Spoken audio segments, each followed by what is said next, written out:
Welcome to today's Explainer. Have you ever wondered how we actually decode massive populations? I mean, predicting elections, tracking public health trends, without actually having to study every single person? It honestly feels like magic sometimes, right? But it's not. It's the rigorous and, frankly, fascinating math of statistical sampling. So, let's kick things off with a pretty provocative question. How do we know millions of people think without, actually asking everyone? Doing a total census every time is just practically impossible. It would literally take decades and cost billions of dollars. And hitting that massive logistical wall? Well, that leads us straight to the sheer genius of a perfectly selected sample. Now, to figure this out, we're definitely not just guessing. We are going to build our entire framework today using a really foundational text, C.R. Cathari's research methodology. If you haven't read it, it is essentially the gold standard scientific playbook for making absolutely sure that your data is trustworthy. So, here is our quick agenda for today. First up, we'll tackle the census dilemma. And second, we'll dive right into Cathari's 7-step process. All right, Section 1, the census dilemma. Okay, so a complete census sounds absolutely flawless in theory, doesn't it? Just count everyone. But Cathari points out this critical and really interesting trap. Not only is a census incredibly expensive and agonizingly slow, but trying to track down millions of individual items actually introduces this massive swelling bias. It's wild, but a meticulously designed sample survey, especially when executed by highly trained staff, often yields much higher accuracy than trying to count the whole group. If that still feels a bit abstract, just think of a routine blood test. A doctor is definitely not going to drain all of your blood just to check your cholesterol levels, right? They just take one small vial. And, if drawn correctly, that tiny little sample tells the whole story. Well, the exact same logic applies to human populations, which brings us to Section 2, the 7-step process. Here it is, your ultimate checklist. Honestly, whether you are actively designing a study yourself or you're just trying to fact-check the daily news, these are the 7 specific steps you absolutely must evaluate to figure out if the data in front of you is actually reliable. Step 1, and this is the absolute foundation. Before you collect a single piece of data, you have to precisely define your universe or your population. As Cathari points out, a population can be finite, say the exact number of workers in one specific car factory, or it can be theoretically infinite, like the number of stars in the sky.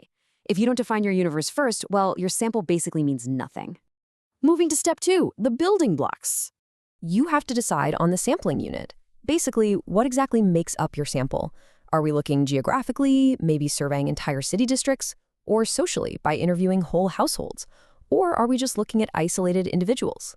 The unit you ultimately choose here is going to completely dictate your entire approach. Step 3. And listen, this is where so many real-world studies just instantly fall apart. You absolutely need a sampling frame, also known as a source list. You simply can't draw a sample without some sort of physical list to pull from.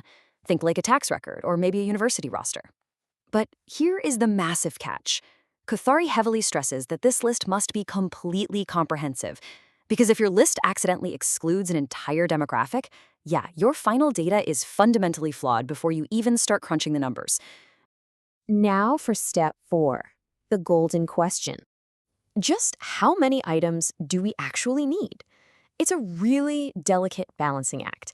Your sample slice, what we call N, has to be large enough to actually be reliable and represent the total population, which is big N.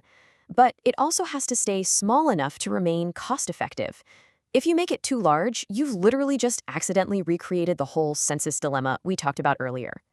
Step 5, identifying the target. You've got to identify your parameters of interest, meaning what specific mathematical trait are you actually hunting for out there? Are you looking for a population mean, like maybe the average income in a city, or a proportion, like a specific brand preference? You have to know exactly what characteristic you are trying to measure from the jump. Okay, step 6, where reality usually sets in.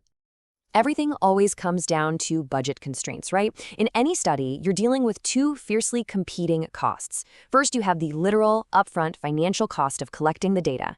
But second, you have the hidden, potentially disastrous cost of making a totally incorrect inference because you used bad data. Sometimes your budget might literally force you to abandon a super complex, randomized sample for a cheaper method. It's basically a constant, high-stakes game of optimization. And finally, step 7. This is where you actually select the final sampling procedure. Like, how are we practically going to pick these names?